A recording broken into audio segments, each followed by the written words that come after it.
Welcome to our deep dive, everyone.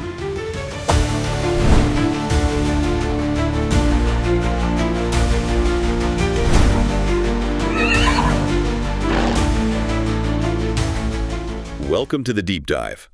This session is really tailored for you, the learner, as we tackle, well, one of the biggest cards of the year, the new 8-race V85 at Jägersro.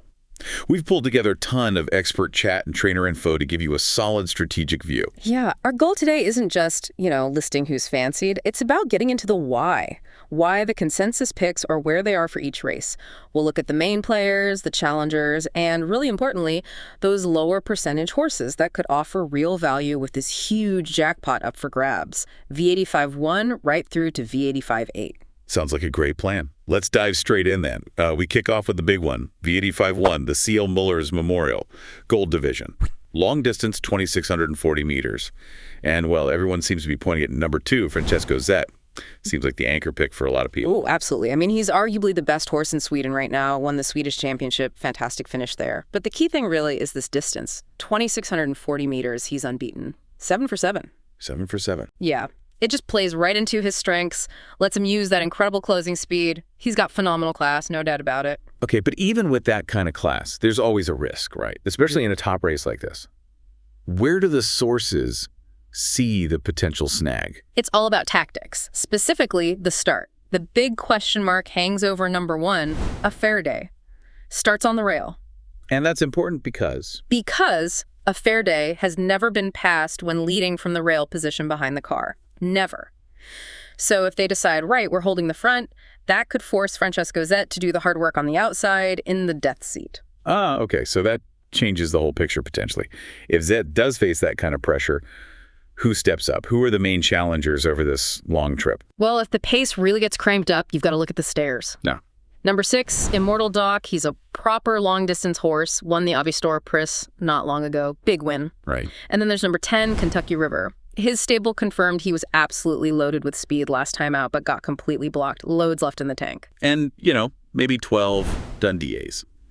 Gocciadoro's horse, top form, physically great, but position 12. That's just a killer in this level of competition, usually. Got it.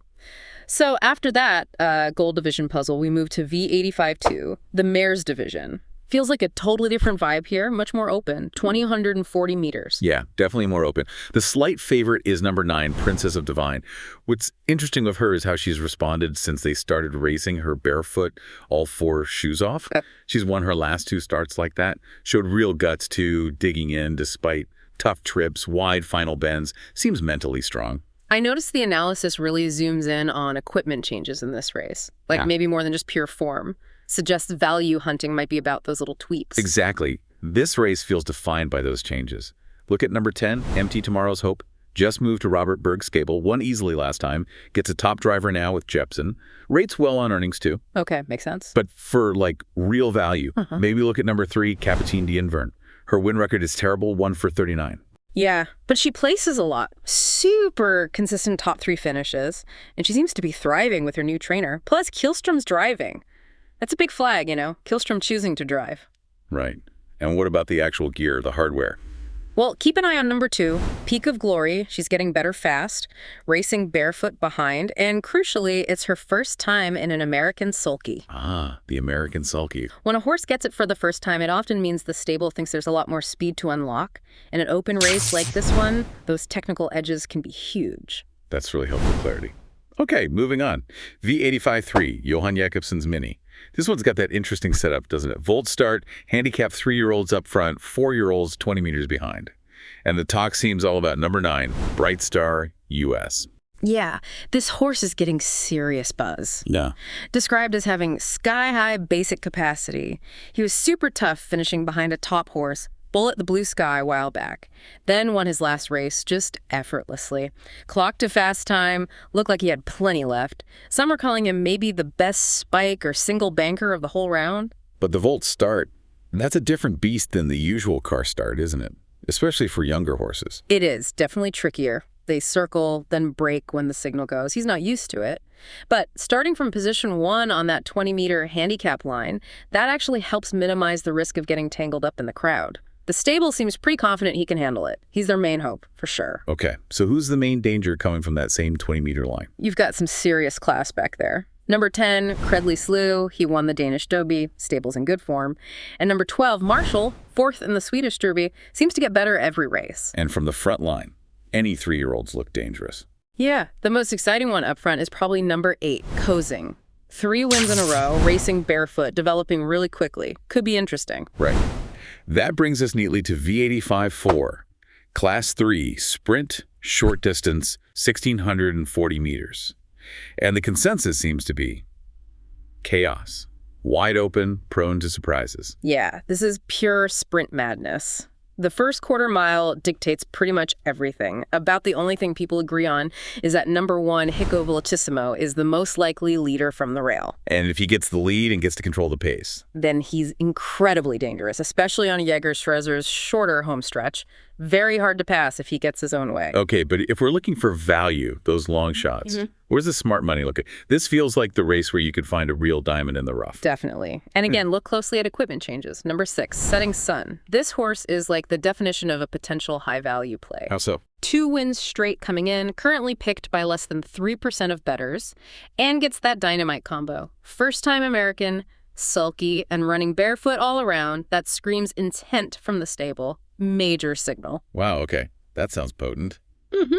Any others getting that sulky advantage? Yep. Number 2, Goo Goo Sensation. Also first-time American sulky. We know this horse has a really high top speed when things go right. And don't ignore number 7, Mr. Smartface. Adrian Colgini drives, known for being aggressive. They'll likely try to force the issue early, get him involved. Big advantage on his home track, too, honestly, for this race. Spreading your bets, covering a few horses, feels like the only sensible way. Makes sense. Okay, halfway point. V85-5, the Diamant Stoet. This one feels different again. The analysis seems really focused almost entirely on just 2 horses. Yeah, it really does look like a straight duel on paper, a potential lock between number 5, Nilla Lane, and number 11, Celia's. Okay, break that down. Nilla Lane first. Nilla Lane has blistering gate speed, just flies out. Her record from the lead is amazing, 9 wins from 11 tries when she gets to the front. The expectation is she grabs the lead immediately here. And Celia's, the Italian star from Gocciadoro. She's just an absolute top-class mare. Her last race was incredible, stumbled early, lost ground, then just powered home. Her final kilometer was clocked around 1.07.5, that's flying. Gocciadoro says she's in peak condition, ready to go. So it's speed versus stamina. Pretty much. Nilla Lane's explosive start against Celia's relentless staying power. The experts think Celia's will challenge Nilla Lane early, probably sit outside her, and just keep applying pressure. Test her resolve the whole way. That clash of styles is the key then. Okay, moving to V85-6, Class 2nd. Here we've got an interesting mix, right? A fast-improving 3-year-old against some tougher older horses. Right, and that 3-year-old number 4, Gretzky Broda, is getting a lot of attention. Often mentioned as the big idea for the whole V85 ticket. Why the hype? He's just versatile, runs well from anywhere, but his last 2 wins were really impressive, especially overcoming a tough trip outside last time. Showed real quality. And crucially, guess what? Let me guess. First-time American sulky. You got it. First-time American sulky adds another layer of potential improvement. Okay, so who's providing the main resistance from the older guard? Well, you've got reliability with number 10, Parrish Crooks VS. He's almost always in the top 3, 8 times out of 10 starts. And he's faced tougher fields than this before. Consistent. Yeah. Then there's number 7, Fedosov. High capacity, 4 wins from 7 starts. His trainer says they're going for the lead, being aggressive from the start. So Fedosov and Gretzky Brode get into an early battle for the lead. Exactly. That could set things up perfectly for a horse coming from behind. Like number 11, Arnie Silvio. He's got the class, but starts from post 11. If the pace is hot up front, he could definitely finish strong. Gotcha. V85-7 now, the Silver Division Sprint. Another 1640-meter dash. And again, sounds like the focus is narrowing, maybe another tactical battle between 2 main contenders linked to big stables. Very much so. This looks like a head-to-head between number 5, Imperator FI, that's the Ridden-Kielstrom connection again, and number 9, Icebreaker Polini. Imperator FI first. Strengths. Speed specialist. He's 3 for 3 when he gets the lead, and post position 5 is pretty much ideal for getting away quickly in a sprint. And Icebreaker Polini. He didn't run great last time, did he? in the V75 final. No, he was disappointing there, but the feeling is that race will have done him good, sharpened him up. He's known for having a devastating late kick, especially over these sprint distances, a real closer. So Imperator FI likely aiming for the lead. Icebreaker Polini looking to run him down late. Any value if those two maybe get tangled up or one underperforms? Yeah, definitely worth looking slightly wider if you want value. Number 3, Mustang Racer. He's been racing against really tough company, kind of hardened by it. Decent placings recently. And don't completely dismiss number 1, Lucifer Bocco. He's lightning fast from the gate, could potentially hold the rail, guarantee himself a smooth, short trip. That's huge in a sprint. Trainer reports suggest Imperator FI is in top shape, ready for a win. Okay, good context. Right, we're on to the last one, V85-8. It's a long one again, 2,640 meters, Class I Bronze division. And this one uses that Sport Trappa system. All eyes seem glued to number 11, Steady Express. Horse is on fire, right? Absolutely on fire. 6 straight wins. Just looks like he has, well, overcapacity for this class right now. Won his last final easily, clocked a very fast time. Looked like he could have gone faster. He's the clear pick, despite drawing post 11. So Steady Express is being penalized for being so good recently. My sense. But over 2,640 meters, nearly 2 full laps, a bad starting post matters way less than in a sprint. He has plenty of time to find a good position, settle in. It favors his stamina rather than just pure gate speed. Okay, so while he's the favorite, that post position still opens the door a bit. Who are the main challengers looking to take advantage, maybe get an early jump or outstay him? Well, from the front, number 1, Conrad's Leonard is known to be very fast off the mark. Could definitely try and grab the lead. He won nicely first time out for his new trainer, Turnquist. Okay. You also have to respect the Rin Killstrom team, again with number 9, Young Dan. Won his first start for the stable, and reports say he's training even better now. Always dangerous. And maybe the most interesting long shot type is number 14, Iolo Wise L, another Gocciadoro horse. Post 14, though. Ouch. Yeah, it's way out there. But Gocciadoro says he's in top form. He'll race barefoot all around with a bike. He likes the Jägersro track. And again, the long distance gives him time. Maybe also number 8, Fawaz Mill, fast horse. Had bad luck last time. Gets Jepson driving now. The consensus is Steady Express should win, but it's a long race. Post 11 isn't ideal. Maybe worth having a couple of others on your ticket just in case. That feels like a solid wrap-up of the card. Yeah. We've covered the sheer class of Francesco Zet in the opener. The tactical equipment plays in races like V85-4, that potential epic duel between Nilla Lane and Celius in V85-5, and the dominance of Steady Express closing things out. Yeah, and when you look at this new 8-race format, this V85, with that massive potential jackpot, the overall difficulty definitely goes up. You have to be really disciplined. While you have these standout horses like Zet or Steady Express maybe anchoring things, the real key to hitting big today might lie in spotting those value plays we talked about, especially the ones getting significant equipment changes, like that first-time American sulky angle we saw in V85-4 with Setting Sun, or with Gretzky Brade in V85-6. So that really brings up the final question for you to think about as you finalize your own strategies. With all these confirmed aggressive tactics, these significant equipment changes, where's the smarter play today?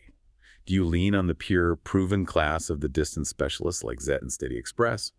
Or do you focus more on finding those potential game changers in the middle races, the ones like Setting Sun benefiting from those technical tweaks, hoping that's the path to the really big payout? Something to definitely mull over. Thanks for diving deep with us.